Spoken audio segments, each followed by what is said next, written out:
very funny. Dave Chametzky, come on, let him hear it. Give him a hand, Dave.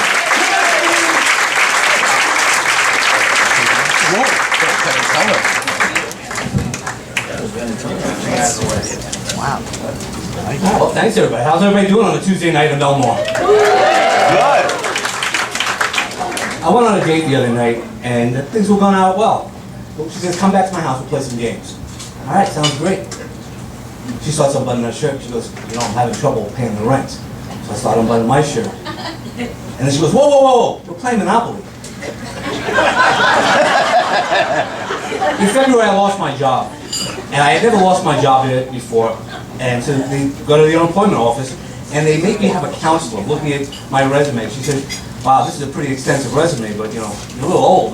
You know, we have to take some things off. We have to take some things off. Why? She goes, well, we're going to try to make you look younger. I go, okay, so what am I taking off? She goes, I would take it all off. Take it all off? What are you talking about? She goes, no, okay, then we won't take it all off. She goes, how about just leave Ralph's Italian Ices? I go, oh, come on. You got to do something better than that. She goes, okay, you can leave the Dave's ice cream stand open. So they also have all these weird jobs that are out there now. So I applied for a job, so I'm a motivational speaker, the chief happiness officer. I'm like, all right, I can do that. I can thinking about it. I motivate people, I uplift people, and we'll have a good time. So I walk in, the interview, and he's going, you know, I really think this is going to be a good job for you. I said, okay, great. I can't wait to take the team to the next level. We're going to do so many great things. I go, what else do you need me to do? He goes, put the costume on. You're going to be Chuck E. Cheese later.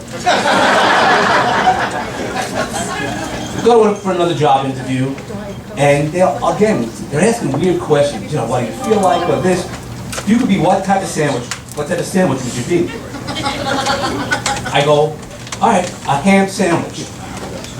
No, you're wrong. Out. As I'm walking out, I go, I guess I probably shouldn't have gone to the Jewish deli for that answer. Today's corporate America, they have all these fancy things. So I've gone on an interview and it's going really well. They start showing me the office, and it was great. There's a gym with a spa, and then I walked a little further, there was some video games, and then there was even a nap pod. So I go, wow, this is crazy.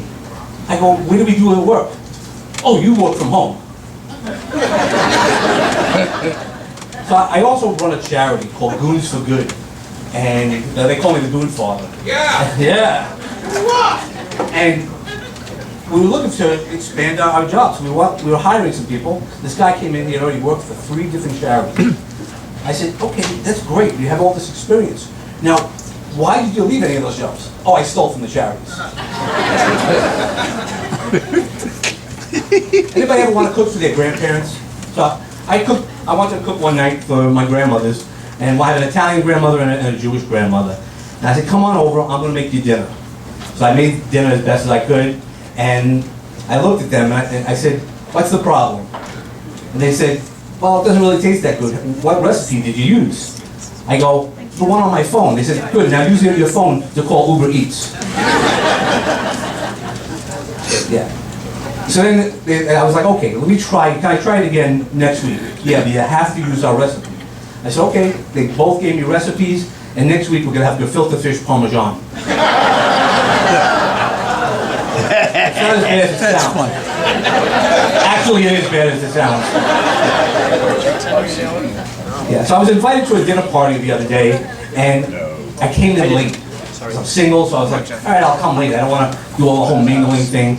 I come in late, they rush and they throw a bowl in front of me, and I'm looking, and I see on the bowl, there's like dog bones. I'm like, this isn't good, but nobody notices, it's all good. And then when they took away my plate, when they passed out the next meal, and I said, okay, great, I made it through the soup, nobody cared, nobody saw anything, until the guy said, hey, Spike, could you pass the gravy? Now, one of the other things I also do is, and number 4, I have 4 Amazon #1 bestsellers, which is really true. And I got invited to Barnes & Noble to autograph some books. They were like, oh, that'd be great, you'll bring in some people. Yeah, you want me to answer it? I can answer it. Tell me it's Uncle Dave, don't worry about it. So I'm at Barnes & Noble, and I'm sitting there, and nobody's coming to buy the book, and I go, let me call my friends. Hey guys, can you come up and buy some books?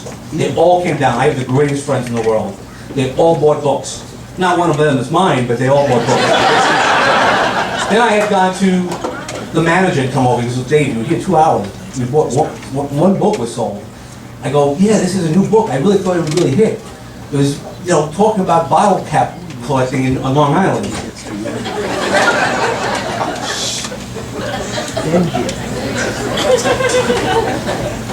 So I get a call from my friend, and she's like, Dave, Uncle Dave, I need you to talk to your godson. He needs to talk about the birds and the bees. He knows the basics, but he has this question, and he won't talk to me about it. I said, sure, no problem. Let's sit down and talk down. So I took him aside, and he goes, Uncle Dave, do you manscape? I go, what? Yeah, do you manscape? I go, yeah, I have the best one in the block. Ask anybody. No, that's not what I'm talking about. Do you manscape? Like, cut the grass down there. I go, yeah, I told you I have the best grass. I take care of my house. I do everything. I even trim back the bushes. No, that's not what I'm talking about. Manscape, like down there.